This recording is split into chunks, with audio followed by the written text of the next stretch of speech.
Well, hello and welcome to this edition of Talking Horses, the final for the Belmont at the Big A meeting. I'm Maggie Wolfendale, pleased to be joined by Sarah Elbadwi. You've been holding it down all week on this set, huh? For the I most feel like part. we all have with our limited Not crew that we've me. had. Not here, but on the show in Yeah, in the general. paddock, Yes, you've been out in there, and my then natural yes, habitat. yep, Yeah, this where Maggie's do usually thrive out in the paddock. But thriving. yeah, Uh, it's you've had some nice weather I though know. Today it's until chilly. yesterday. And Yeah, I got a today. little cold yesterday. Today it's even chillier, but yeah, it's been a unseasonably warm start to November. I'll hmm take it as we are fast and firm yet again to close things out. And as always, Sarah, as it's a final day of the meet, some Mandatory payouts. mandatory payouts. So make hmm sure if you want to play along today, you do so with your Naira Bets account. If you don't have one, sign up today and earn that $200 deposit match bonus when you use promo code bonus200. Check out nairabets.com for all the info. And then once you've done that, you can also get all the track stats.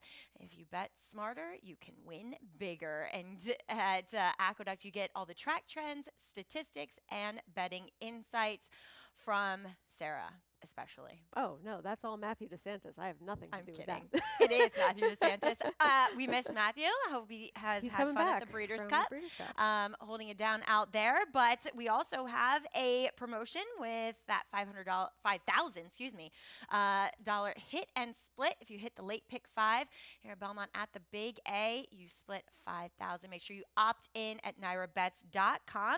And of course, you can watch all the action on FS2 today, coverage starting at 12 o'clock. That's right. First post is at 12:10. And we also have some bonus racing from Down Under. The Melbourne Cup will take place Monday here. I think it's Tuesday there, right? Something like It's that. Monday here, and that's all I know. Yep, Monday tomorrow at 9:30 to 11:30 on FS2. So Greg Wolf will be holding it down for that coverage. Thank you, Greg, for covering us. And Sarah, as we all have a little bit, I think, of a Breeders' Cup hangover, who was your favorite performance of the weekend? I feel as though getting more than looks to the winner's circle finally after he'd been in so many paceless races Mm-hmm. or been pace compromised by so many of those turf races that we tend to see here that don't feature those hotter fractions for him to close Yeah. into. Timing that ride so well and Jose Ortiz and out closing a European turf miler was just so impressive. And then getting to hear from Cherie DeVoe afterwards and her referencing Chuck Simon, of course, was Yep. a very nice moment to see. So some good storylines yesterday and overall solid performances. Yeah, Chuck instrumental in the development of Cherie's career, and she is never lax in noting that in her post-race comments. I certainly enjoyed watching a friend in Dan Blacker get the win with Straight No Chaser. It's been a rough year for Dan, but a horse that he's done a tremendous job with, and a wickedly fast horse Yeah. as well. I thought he was Yeah. impressive yesterday, not being on the front end and still prevailing. Yeah, absolutely. He was able to show another dimension of sorts, being able to rate, and he had Hmm. that terrible trip here when he I know. ran And in New first start York, off the layoff and too. still I thought ran pretty well. So I Yeah. think he sort of showed that he was capable of something else and overcoming something, Yeah. and then he did that yesterday. So good for them with all of his My Racehorse owners. Uh, all over crowding the interview I space. was going to say you made more than just a few people happy yesterday. As we'll jump into the action, it's a great card to close things Yeah. out. All maiden special weights, allowance stakes races. So looking forward to discussing this with you. And we'll kick things off with a maiden special weight going a mile as of now. Early money going to the Chad Brown first time starter. Sarah, let's start with number 5, Uncle Hulka. Here is his OBS sales workout from March. Now, this isn't your blistering 10 flat or 9 and 4. My man goes in 10 and 2, yet they still paid $750,000 for him. I'm guessing that the gallop out was what they really liked. And two, looks to be very big, very leggy. Once kind of, I would say, those classic route distances, hence why we see him debuting at a mile. And this is a big purchase price for a horse that doesn't exactly have a screaming damn side pedigree either, at least in the immediate family. I mean, she went 1 for 6. He's a half to one, very minor sprinter on the dirt. And Ted Brown, when you're looking at his stats with 2-year-old firsters going these dirt routes, he excels and has such phenomenal stats in so many areas that this is something that you would look at and say it's not a strong suit for him. Yes, he's 4 for 28 with $1.03 ROI over the past 5 years. So somebody liked something about this horse, and it just seemed as though he wasn't really asked for that much in that work. He makes some sense in here, but I ultimately went somewhere else on top. Yeah, we both did. Definitely going to use him protectively. You did go to number 1, Fun to Tap, who will stretch out from the 6.5 furlongs for Todd Pletcher, putting blinkers on today.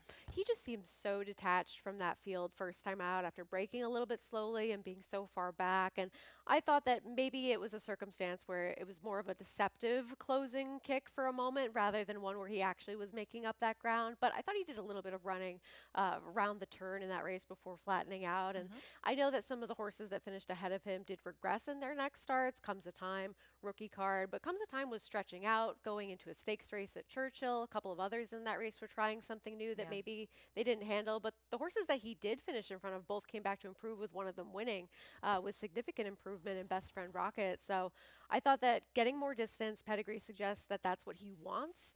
I know that Todd Pletcher blinkers on for the first time with his 2-year-old. It's not a strong number, but he just seemed like a green type of 2-year-old that would benefit from a little more focus. Yeah, I plugged in a pretty niche stat when it comes to that. Second start, sprinter route with maidens, blinkers on 1 for 18. Yeah, it's not with good. a 33-cent ROI. They did pay a lot of money for this horse, 1.2 million as a yearling. So you would hope that there's some upside with this guy, and with that pedigree, yes, of course, Have to, Mr. Money. right. You would have to think too that he wants more distance. Mm-hmm. I just didn't see enough Yeah. in that first race I hear to you. warrant putting him on top. And at the end of the day, I thought, why not take a horse that's going to be To the lead. in front? Yes. And Cyclone State is a horse that I have noted from the get-go. He wants distance, and I think the only reason they had him in that mile and a 16th turf race was because it's the only time you get to run around a ground up in Saratoga as a 2-year-old for the most part. And look, I know that he was facing, for the most part, predominantly turf horses. Hands of Time, of course, came back. What is this? I can't read sounds like a plan. Couldn't read my own handwriting. New York bred came back, broke his maiden on the turf. But, well, Chad Brown wanted to run Aviator Gee on the turf for some reason. Very intent on that. I don't know why. I'll still be guessing until he wins on the turf. I think Aviator Gee is actually a better dirt horse. Yes, I agree. So I'm okay with Cyclone State finishing second to him last time out, albeit any off-the-turf event, but set some pretty quick and ambitious fractions early on there. It was only beaten a length. So I will take the horse who looks to be in front here. I mean, will Cooper ever wake up? I mean, this horse is so woefully slow in the beginning of his races. Yeah. Does the blinkers on and now turning back?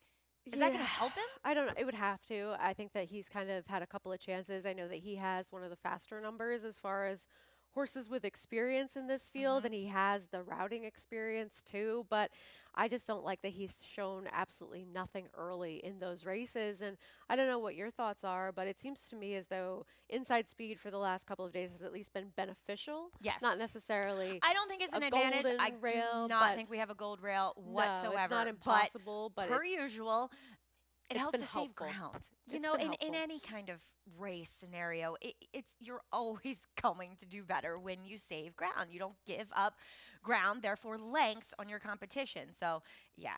Yeah, I just didn't really see it with him at a 7-2 morning line, but we'll see. Race number 2 is one of many stakes. I think, right? Yes, 3 stakes that we have on the card today. The Turn Back the Alarm, apropos. I love it when it's on this Sunday when we turn back the clock. Exactly. We're going a mile and an eighth here for the fillies and mares. Short, compact field. We'll start with number 4, Evidencias, whom we've both landed on. We'll take a look back at her win in the Obia Stakes there at Delaware. I know she's a little light on figures, Sarah, but I thought maybe she's now finally realizing the potential that I think Connections hoped that she would show when shipping her here. A filly that is a Grade 1 winner in her native Brazil. But, excuse me, mare, I just also feel like she's the one I want at a mile and an eighth. And she's the one that's coming in with the recency as well as the ability to handle the distance and having Mhm. that be confirmed. And Fenty Valentine is who she is, but she did come back to win her final start with an 89 Buyer speed Yeah. figure, which was her second career best Yep. that she's ever run, narrowly defeating Sterling Silver. In here, my picks are actually supposed to be 4, 1, 2, 3. Not that it matters a whole lot for the fourth pick in a 5 horse field, but It's um, okay. I think that the two for Linda Rice have a few questions to answer, and then I just have some questions about Signal from Noise, about what sort of level of ability she really has. I know that she was facing much tougher last time out in the Beldame, and we saw Raging Sea run well in that Breeders' Cup Distaff. We'll see Batucada later on today, but I don't know that she's actually going to be the de facto pace setter in here if we see some of that speed once again from Amanda's Folly that we used to see. I know. I was wondering what was going on with Amanda's Folly last time out, where there was no intention to get forward position, and they didn't, go a dawdling pace, but they went attainable. Like she She could should have have been been there. I closer. agree. So I don't know what the game plan is going to be with her, other than that Arad Ortiz can sometimes be a little bit more aggressive than his brother. But that being said, I actually thought Amanda's Folly didn't run that badly coming back off a little bit of a layoff. So maybe, too, she just needed that Empire Distaff and now coming back off a short turnaround, Yep. too. Movie Moxie, at the end of the day, numbers wise, she's fairly consistent and on her best day is probably better than these. But do you really want her going 9 furlongs? I know she has a Right. second in the top flight 3 back, but that was beaten 9 lengths, albeit to a runaway, loosey goosey winner in Tizzy in the Sky. Sure. I mean, I think that there are a couple of excuses for her over her last two races. I mean, the sloppy sealed track wired by deck of cards, and she was a little bit more forward than I think that we've seen her at times. I think that that was just a function of a compact field, slower pace. She was able to get some position early, and then two back on July 26th, the rail was a clear advantage for the first four races that day. This was the fourth race. It seemed Uh-huh. to move horses up, and she Yep. did break fine, but she then had to steady back and lose some position in the Right. chute. And then I think that she just was not on the rail where you wanted to be. So there are some excuses with those last two races, but I don't really feel a lot of confidence in her at the mile and an eighth, and so that's why I ended up on a horse who might be a little bit, as you said, light on the numbers in comparison, but I think that she's just in form right now. I agree with you. I just personally don't like her. Which will get you in trouble for holding grudges against horses. But You're like, I have personal feelings about her. yes, but we both land on evidence. Yes, I think, like we said, she should get at least some pace, and I think that the 9 furlongs is best for her. Yeah, I think she's just the one to trust at the distance in terms Correct. of her overall class as well. And maybe she looks a little bit light on figures, but actually that 79 ended up playing 10 points higher for Venti Valentine. So if she Exactly. ran something that was 10 points higher last time, she'd be overwhelming favorite. Absolutely. As race number 3, we will be on the turf, on the inner turf course for this maiden special weight for the New York Breds. And let's start by talking about Leon Blue and Sky Masterson, who both come out of that September 22nd race. We're going to watch the start here because I don't know about you, Sarah, but I thought Sky Masterson was going to be the clear-cut front runner. And then Joel Rosario sorry, on Leon Blue, kind of shakes the reins at him and gets him to the front. And then he's like, oh, crap, I don't know if I want to be here.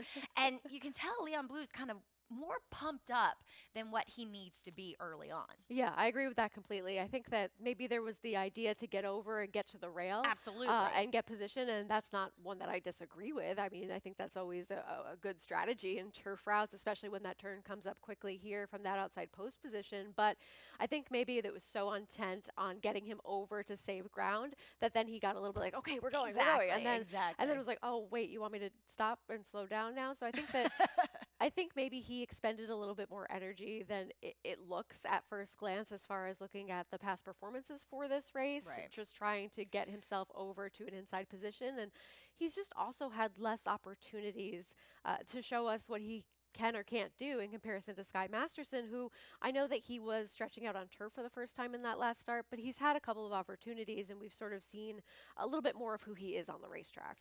And I don't know, I just have liked Leon Blue. Now he's drawn better. He gets John Velasquez aboard, and I am willing to hang my hat on Leon Blue yet again. Now, the horse he has to beat, I think, is Real Savvy. But I have some question marks about this horse. He was entered first time out as an MTO in that off the turf event, bet down to favoritism, and showed nothing. And then they put him on the turf. And he runs fantastically, beaten by Scythian, who I know, was a beneficiary of a much better trip than many others in the Miss Grillo. But still, she was able to get the job done. So, yeah, I will say for him, it was a very good rail that day, and he was wide on in his dirt start. But at the same time, he also did nothing. he did And absolutely nothing. I thought that he had a pretty comfortable trip in that next race, don't you? Able to be forward. Absolutely. I mean, I guess that he projects to get a pretty comfortable trip in this spot as he is inside of the other two potential speeds in this race, and we know that Flavien Prat will go if he has a horse with some speed, but I don't know where he stands from a class standpoint. And also, he's had a little bit of time, and we have been on the turf pretty much the whole season except for like 1 or 2 days. So I think maybe getting him into a race sooner, it could have been I potentially agree. an option if that's what they wanted to do. Yes, exactly.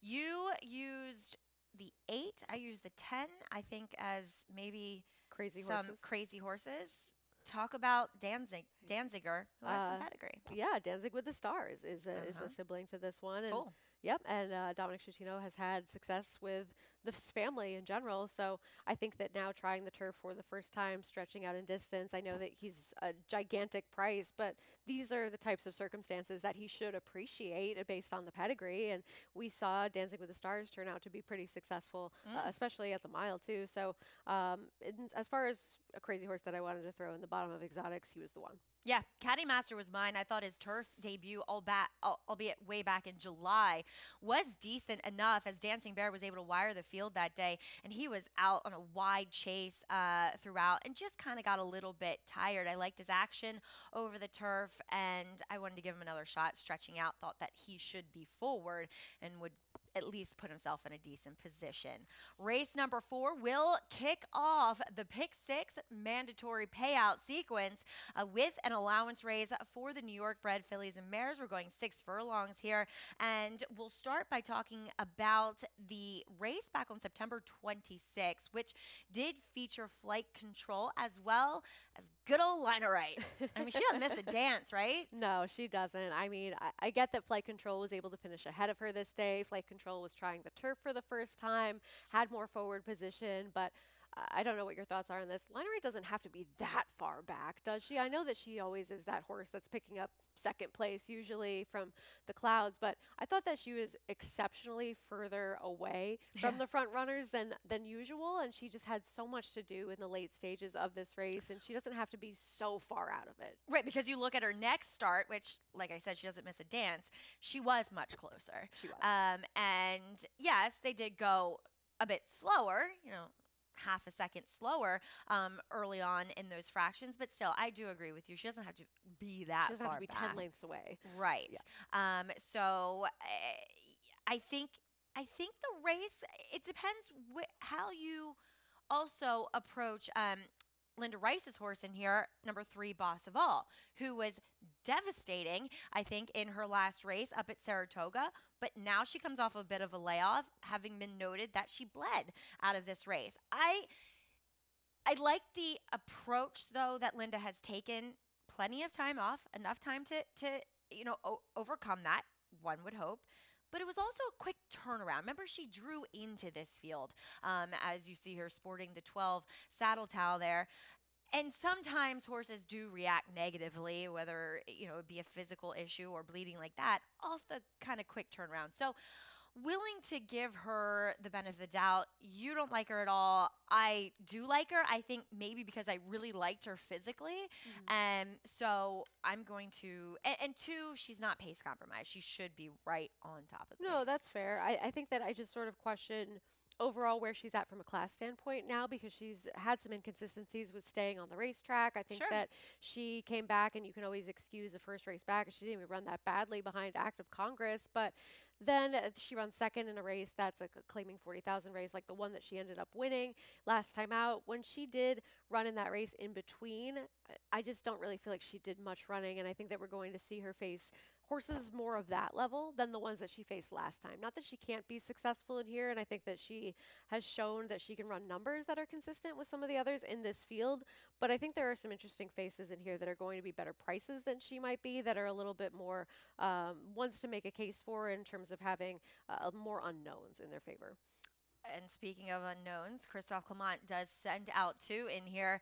Let's first start by talking about Peony, who does have a serious pedigree for Yeah, switching to the turf. absolutely. Do you wonder why it's taken this much time to get onto the turf? Because she hasn't been entered Absolutely. for And the now turf she's yet. missed the bulk of turf season. Yeah. So I held that against her. Yeah, I was a little bit questioning what happened there for that to occur, but it's all turf for the most part. It is all turf. I haven't really liked her in the paddock.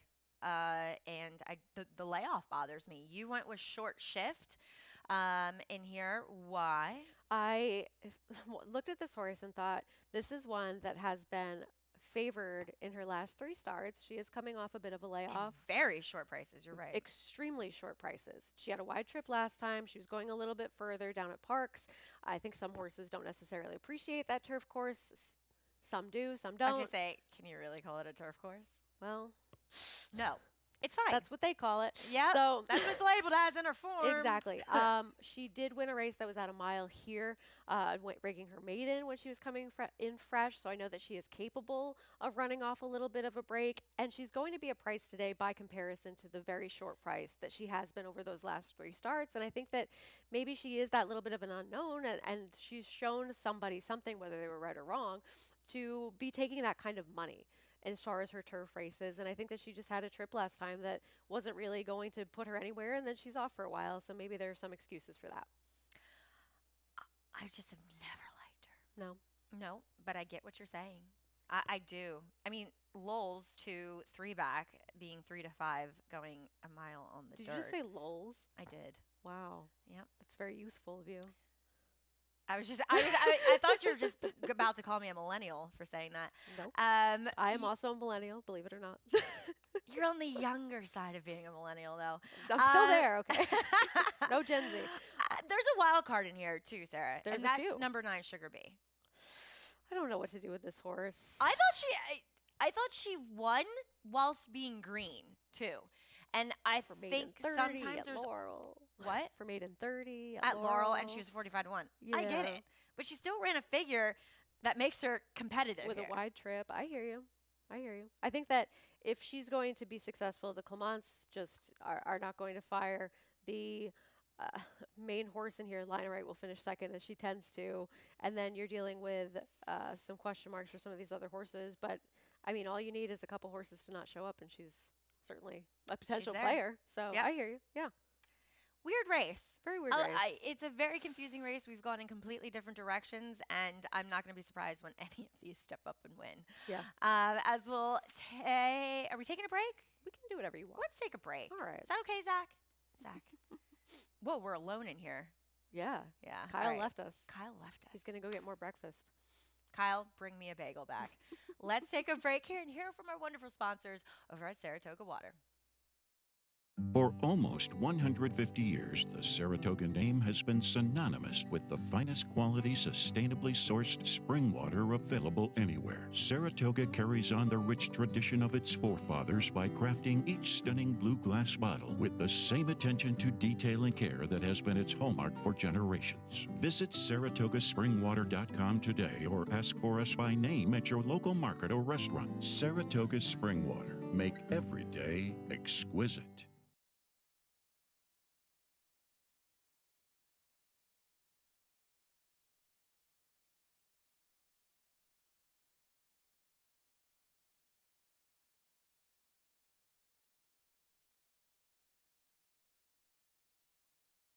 our sponsors at Saratoga Spring Water. I'm Maggie, she's Sarah, and we are going through this final card for Belmont at the Big A. You A know little what that sad? means? What? No pick six carryover on a Sunday this time. Yes, we Has can. to be We paid have out. to buck the trend. Mhm. We are handcuffed to paying out. Mandatory payout. The mandatory late pick 5 does start here in race number 5. It's for the New York bred fillies. We are going 7/8 on the main track. And where should we start? We will start with a race that a lot of these come out of. Back on October 5th, we saw Bam's Bliss Kiss wiring the field, but Bernie and the Rose I thought ran very well, along with Material Girl. Several others do come out of that race that there's one I'm a little intrigued by, but the others just didn't do much running, Sarah. I hear you. I think that Bam Bam's Kiss did really just control this race. I mean, she was able to be forward in here, save ground the whole way. I felt as though Birdie and the Rose was the one that I did want the most out of this race, aside from one other that I have a little bit of a case for. But I think that she did the most running overall in here. And I think that Material Girl is just going to be a very short price again. And she ran fine, but I just wanted to give somebody else a look in here because I thought that she faded a little bit in the later stages of that race. Well, here's a very niche stat for Chad Brown. Second start on the dirt with maidens. They didn't win first time out. And being New York breds, he is 12 for 27 with a 257 ROI. So good. stats bode well for Material Girl today. Who was the other horse out of there you were intrigued by? I like Endless Vow a little bit because with her, they put the blinkers on last time. It did not go well. They take the blinkers right back off. And I think that her debut showed that she could do a little bit of running. I thought that that was a good start for her as she was second to Trail of Gold in that feel you. race. She did regress pretty significantly in that last start, but I think that was more a function of an experiment that just didn't work out. Now, she does draw the rail in here. She's going to have to do a lot better than she did last time, but I think that they tried something with her and then quickly realized that was not what they wanted to do with her moving forwards, not the reaction they were hoping for. So they go back to the drawing board with her. And I think that if you get rid of that last race and you're looking at a horse that just comes off a second place finish at Saratoga with a 50 buyer, she's a little bit more playable. Absolutely. We are both going with Horacio de Paz. I'm going with the one that does come in an off the turf event, higher force. She was kind of just green early, reacting to the kickback. Couldn't really get into stride. Then she circled up wide around the turn, and she just kept on coming. Now, Disco Star did come back, but with a win on the turf. Posting a 79 buyer. Nina Kay was an MTO that was highly regarded that day. So I thought she ran pretty well, all things considered. We'll see how she negotiates a fast track. The other horse out of that October 5th race, and I totally agree with you with number 1. I didn't use her, but your points are incredibly valid. Number 3, Eleni. She was cut off at the start. She kind of moved into the race while wide around the turn. And then she just you could tell she just got tired. She didn't switch leads. She just kind of went in place for a little bit. If she can move forward off of that, I thought she showed enough and get a cleaner break, which this barn's horses usually will break and be forward. Yeah, So. I hear you. I think that that's a race where you can make the case for a couple coming out of there. And then the first-time starter that I wanted here is just one that's half to a horse that won first time out on the dirt. And when Javier Castellano seems to ride for this barn, they seem to have live horses. When they reach out for Javi, this is their go-to for somebody could do a little bit of running. You also used the other first-time starter in here, Beautiful Mo, who I don't know. I just wasn't that enthralled by. I loved Hot City Girl. Yeah. And I like Uncle Mo, but why do we want to take a short price on this horse? Virtually based on connections. Like I said, there's some pedigree there, but there's no standout workouts to report home on. I mean, I know up in Saratoga, who knows at this point, but at least on paper, there's been. I don't know. The dam was pretty okay. She was okay, but Vodka Mardini took a while to break his maiden. He did. Did so for a maiden 50. They paid a lot for her. Can she jump up and win? Absolutely. We'll see what she looks like in the paddock. I will say for Vodka Mardini, he did face some pretty good horses in his first couple of starts with Stellar Tap, Judge Davis, Mo Donegal, Courvoisier. So maybe he could have gotten things going a little bit sooner if he was against a level of competition that wasn't going to then go on and be the Belmont Stakes winner. Yes, Maybe. this is fair. Fair points. But you're right, short price based on connections. Yeah. Yes, that was kind of my main problem. Getting IRAD, it just had all the repercussions of being overbet. I love that it's repercussions and not accoutrements. That's great. Yeah, could go either way. So race number 6 is the pumpkin pie. As we did see a pretty major defection of Just Catherine in here, but let's start by talking about the horse that the race goes through, and she looks to be loose on the lead here. That's number 5, Next Style, taking a look back at her lone defeat in the Gallant Bloom last time over a sloppy sealed racetrack. The first time she was on that, but she was beaten by Ways and Means, who is really highly regarded in this affair. She was, and I know Ways and Means didn't exactly fire her best shot yesterday in the Breeders' Cup Filly and Mare a sprint, but I think that that's not exactly something that you can use to judge Nick's style right now coming into this race. I think that she ran very well. She's always been one that she's had some issues staying on the racetrack, but she's run Buyers 90 and above in all 3 of her career starts where they have given a buyer for that race. And so I liked Just Catherine a little bit, but with her scratching out, I end up defaulting to Nick's style, and that's not exactly the worst horse to default into. She just seems like the most accomplished on numbers so far. Guys, we're on race 6. There we go. So yeah, Hint, hint. I'm gonna try to beat her here because Yeah. I don't know about you. I think there's 2 schools of thought when it comes to these very fast horses getting 7 furlongs. And sometimes the school of thought is, well, they can clear and they can get into a better rhythm, so they can go a little bit slower and, dole out their fractions. I don't know if there's any slowing this filly down. And I think she is infinitely dangerous in here because she is loose. I get that. And she just looks faster. But I was like, well, you know what? I'm going to take Braganza for playoff, second time out for the barn. I thought ran very well. She settled towards the rear of that field last time, going the 7 furlongs, which is a distance she is well versed in winning at. She took a lot of kickback and still ran on whilst 4 wide in the stretch, while Just Catherine bided her time on the rail and ran up the rail, saving all the ground. Now they put the blinkers on, so maybe, they've seen that she needs that type, as we'll take a look back here. Look how covered Braganza is Braganza, sorry. In kickback, okay? And then, yes, Just Catherine's taking her fair share, but she sticks to the rail. She doesn't have to alter course. And 2, she didn't have the layoff that Braganza, what the heck is wrong with me? It's been a long week. Had to overcome. So Yeah, I hear you. I thought there was a little bit of upside with her today. I totally understand that thinking, and I have her second. I mean, I think that going back to Nick's style for a moment, yes, she is fastest and projects to be in front in here, but I think that there will be intent on Kali Magic. I don't think she's good enough, but I think that there will be intent to have her forwardly placed as well. So if you're worried about that at all, which I'm not too worried, I think that Nick's style is just a faster horse. Right. But maybe you do want a horse that's sitting just off of whatever may ensue with those 2. So I hear you on that. And then as far as the rest of this field, I just kind of wonder about either class or current form for some of the others. Oh, yeah. I mean, class is a major question with pretty much all the others. So Nick Stout, definitely the class of the field. And I am just going to take a little bit of a stab with the horse. That is going to be a bigger one in Braganza, and hope for the best there. But all due respect to Nick's style. Race number 7, allowance for the New York bred 6 furlongs on the turf. And we will start by talking about Eddie the Great, Twisted Filigree, and Noble Huntsman, who come out of that race on October 4th.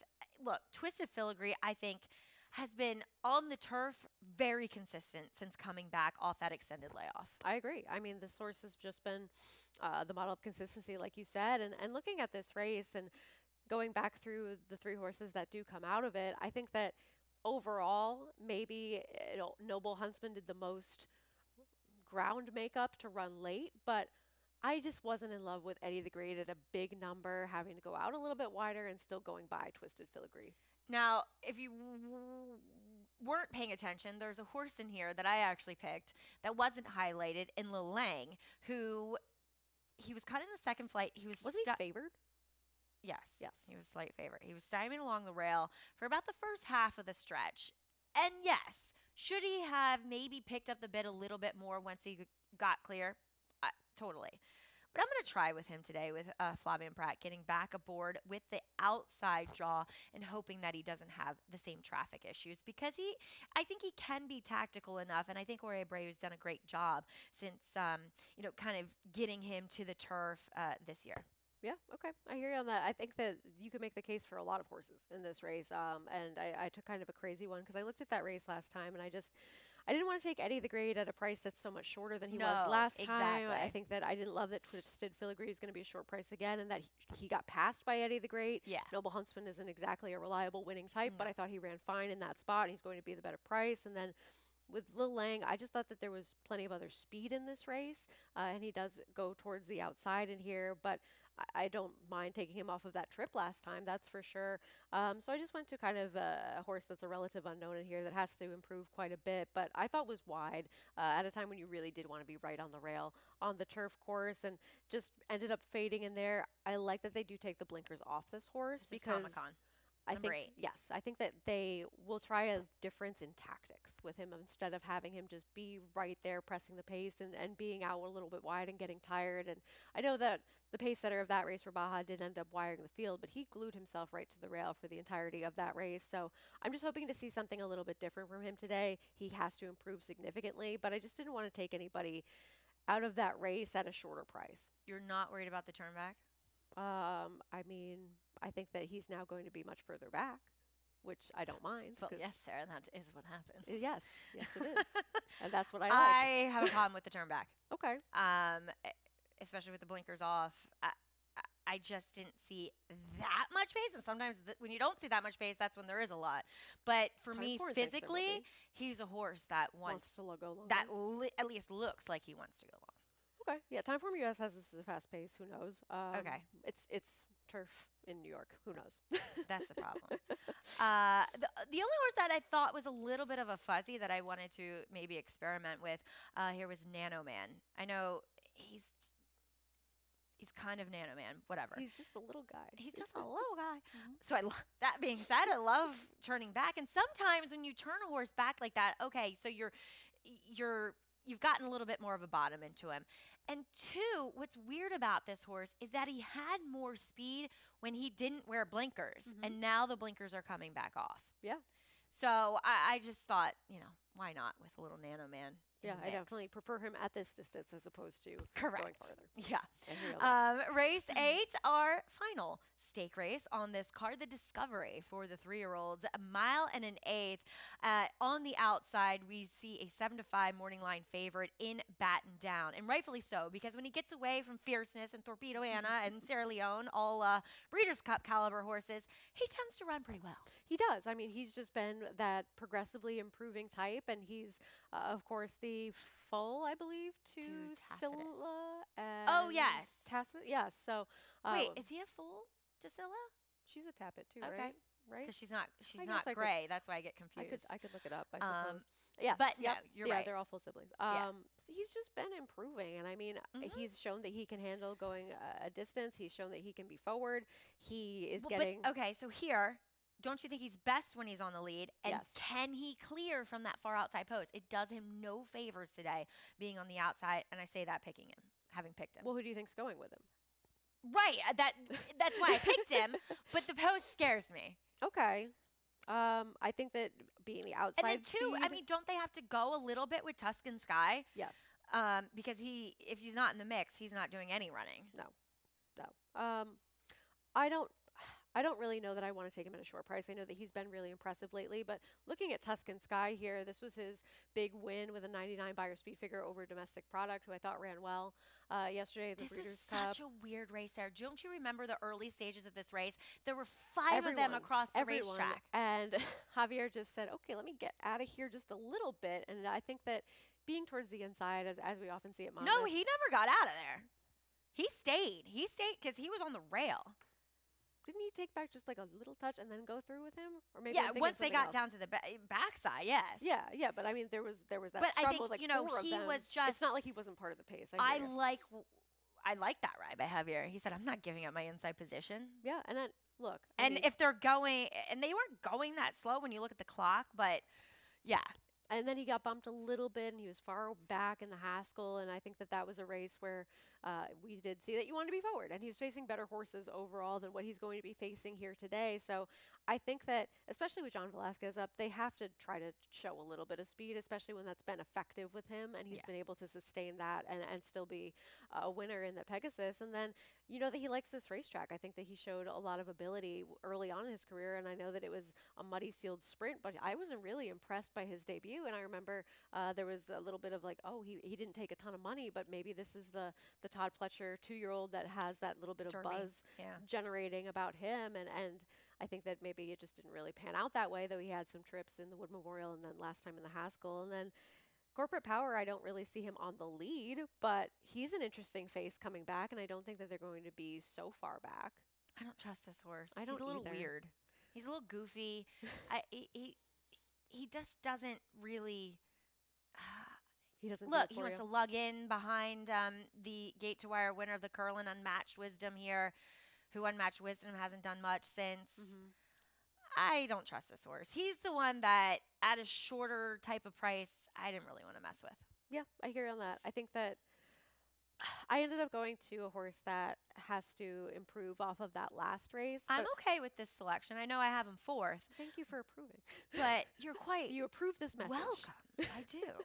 But the only thing that bothers me a little bit, look, this horse had a rigorous campaign as a 2-year-old. Mhm. So maybe he deserves some breaks. But he is coming in off of a layoff. And last time, Batten Down was easy, you know, just an easy winner, waltzing around on the front end. He was further back, much further back in that Ohio Derby. I hear you.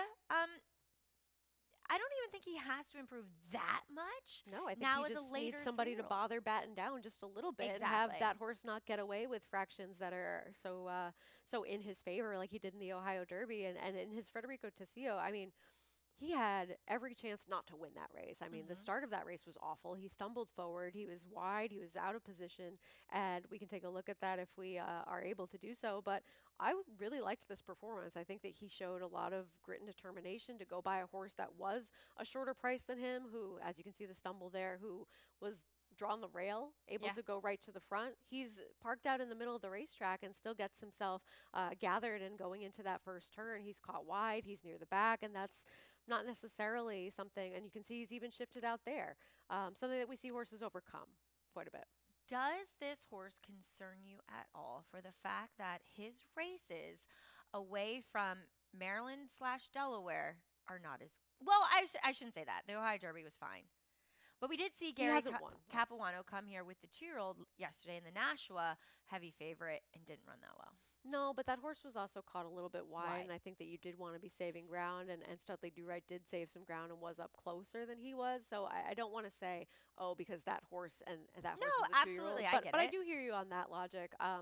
I don't think you can say necessarily for certain that his races out of town are so much worse than No, his because the races. Ohio Derby one is fine. Exactly the same number on buyers as the prior race, and I think that there he had some things against him with the horse being so loose and comfortable on the lead. So he needs a couple of things to break in his favor. He needs to show that he can have that same winning form out of town. But I think that he's going to be the one that's at the right price for me. Yeah. With back consistency to go to. Right. I used Generous Tipper for a second just because I wanted a horse that was a little less exposed and thought that there could be some upside. I know obviously he has to improve. And he got a great, I don't want to say a great trip because it could have worked out really badly in his last race at Keeneland, which the rail probably the place to be. But I just thought that now he's kind of third off of that layoff here for Kenny McPeak. He looks to get the right kind of trip again, you know, being right off the pace, likely towards the rail here with Kendrick Carmucha aboard. I just wanted a horse that was going to be a bigger price that could have some upside. Agreed. With, you know, Corporate Power and Tuscan Sky, I don't necessarily trust them that much. Yeah. Yeah, I mean, at least with Batten Down, you know what his plan is, right? And you know Yeah. what he's capable of when he's able to execute that plan. And he's been consistent, Right. at least when it comes When to it comes to figures. class, that Yeah, makes right. sense in this spot. I hear Yeah. you on that. Race number 9 will cap things off here with a maiden special weight, mount a 16th on the turf course, again, for the New York Breds. And let's start by talking about, oh, wait. We agree. Oh, thought I was being clever. But let's start by talking about him. That's Yeah. I'm due. It's a great name. Yeah, right? And I feel that way after this weekend. I But was just going to say, I think by the end of this card, I'm going to be saying that. he's just a green little guy up here in the top of the stretch. You can see that he He ends goes, up with a "Whoa, little bit of whoa, traffic, and whoa." there he's like, "Whoa, where am I going?" And you Ah. can see that he ends up having to shift out and shift out again, and he's lugging in. He just seems like Wrong he needed that lead. race to really figure things out. But I thought that he still did some running in there Absolutely. after being much further back than the horse that ends up winning this race. I think that he had a good fight to end up finishing in third in that spot, and just with that race under his belt, now he gets that nice inside draw again. I liked what I saw first time out. Could not agree more. And I mean, he almost, I think, without that greenness, may have finished in front of the 3 to 5 favorite Follow the Trend that day. At least second. Right. Yeah. That's what I mean. Yeah, yeah. You know, he was second at 3 to 5. So, look, Trinity River could win.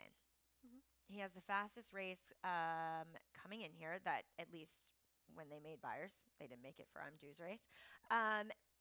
He was, and look, I think a lot will depend on how he acts today. He was a disaster in the preliminaries. He was rearing up. He was striking when trying to get the tack on. They couldn't get the tack on him. He was washed out, hot mess. And he didn't take money, which I thought was strange. He took a little bit at the end because there were 3 late scratches 19-minute delay. in that race. Yes. He actually was okay when they were Yeah. holding him behind the gate. Yeah, yeah. But he was 14 to 1 Mhm. for the most part until those late scratches. Yeah. And I was like, why? And I remember Andy saying it too. Why is this horse 14 to 1 when he ran a race to be considered first time out as one of the shorter price horses in here? Yeah. So that does lead us. And I think he ran fine last time. He had an ideal type of trip. But a horse that was affected even more so than Trinity River that time is George Briggs, because he was scratched. Now, a little bit of a soapbox moment. If you go on, if you have DRF Formulator, the scratch board lists this horse as a regulatory vet scratch for being lame. That's inaccurate. This horse was scratched because he was encountered a horse who flipped in the gate, and Was he then lame? I saw him jogging back. Yeah. I don't know. Okay. But I think, you know, That's how we misleading at record best. things Yes, I hear exactly is misleading. So this horse was scratched because the horse next to him in the gate got down under the, and you know, Modern it's always Games? erring on the side of caution. Modern Games? Modern Games? No, Sarah, No, it's I not know. Modern Games. I'm kidding. Sarah loves the Modern Games fiasco. Well, I just love that you have the sibling because I want to think of all the names for you. I've given you some good ones. I know. But Anyway. wasn't it funny in the Breeders' Cup? Well, Juvenile yeah, Turf they were that- like, let's take, and I was like, you have to back them all out. Come on, let's go. We all get so that the nervous Charlie about that Apple now. viewers broke through the gate. It's getting dark. Come on. Oh, anyway. Anyway, Okay, so George Briggs, he was a late scratch that day because he was struck by the horse that flipped, and so was the horse to the inside. And I can't think of his name, Iron something for Jeremiah Englehart. But this guy comes back in a week. So he might be comes okay. back and works in a week, and now he's back at the races. So he's a son of Fog of War. The dam was unraced. It's their first foal to win, but the dam was half to a 2-time turf winner in Europe who did win two-year-old debut. In the paddock first time, I thought a little bit smaller, maybe not the fittest looking Chad Brown horse. So the fact that he's gotten another week and a breeze into him, I think actually could only help him. But the problem that doesn't help him is now, as being opposed to post 4, I think in his debut, now he's 12. Right. And that's why I put him in there, but I just went with somebody else just ahead of him, though we do agree on the top 2, and that's Have a Cigar, who's trying the turf for the first time. And I don't love my practical jokes going long on the turf, and I He's know no you don't pedigree. either. I mean, she won the dam won on the turf, but she won on all 3 surfaces. And this horse is half to Brooklyn Strong, who's a greatest stakes winner on the dirt. And Ran well other in two, synthetic too. but he didn't run well on the turf. And the other two, he has a half to two other turf winners from 6 to try it. Okay, there's a little bit of pedigree, but I agree with you. The practical joke does him no favors. Yeah, no, I agree. But it's if you think, okay, if George Briggs is all the way towards the outside, and I didn't really love Tequila, who you have in third, then where else am I going? Oh, I think she should like stretching out, as Christophe Clement does run 2 girls against the boys today. Yeah, but outside of those horses, then it was like, well, what else is there for me to really grasp onto? And at least this one has the race under his belt and is trying a surface that maybe he could take to. You know who has a little bit of pedigree? Who's that? Viking Warrior. Yeah. Yep. Obviously, War Dancer, a good influence.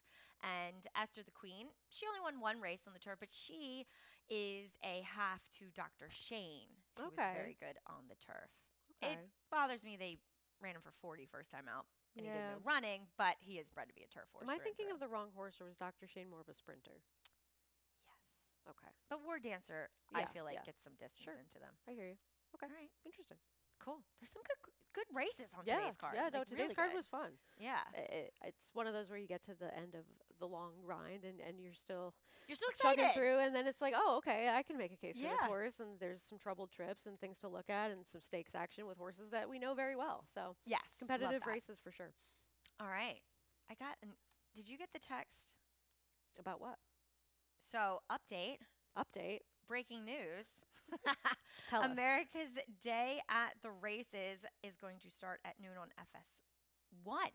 Wow. So FS1 from 12 to 2, and then we'll switch over to FS2, being annoying phone, from 2 to 4:30. Thanks for the update. Yeah. So I guess we're ending early. 2 to 4:30? Yeah. We were always ending at 4:30 today. Oh, yeah. Yeah. Because of clocks. Anyway. Daylight savings is hard. It's hard. Struggling here. But if you want to play along with us today, make sure you do so with your Naira Bets account. If you're not a member, sign up today. Flavian Pratt says you should.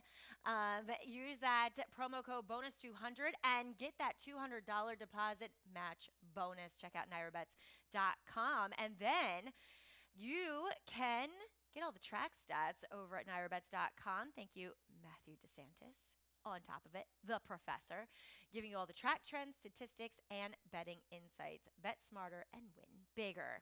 We also have that $5,000 hit and split angle. If you hit the late pick 5 here at Belmont with that mandatory payout too, you get to split $5,000. Opt in at NairaBets.com, and we're just gonna skip that last slate, right? Now that because it's, now it's obsolete. All right. Melbourne Cup. But that's still happening. That's Yes. still happening. Check out FS2 tomorrow for Melbourne Cup coverage starting at 9:30 with our very own Greg Wolf. Well, Sarah, it's been a pleasure, per usual. Are you in the paddock? You're on Early or early. no? You You're got to late. get running. I do. Yeah. You're on later? I'm on later. Got Okay. a little break. All right. And get a bagel with Kyle. Yeah. Breakfast time. Well, thanks for joining us here on Talking Horses.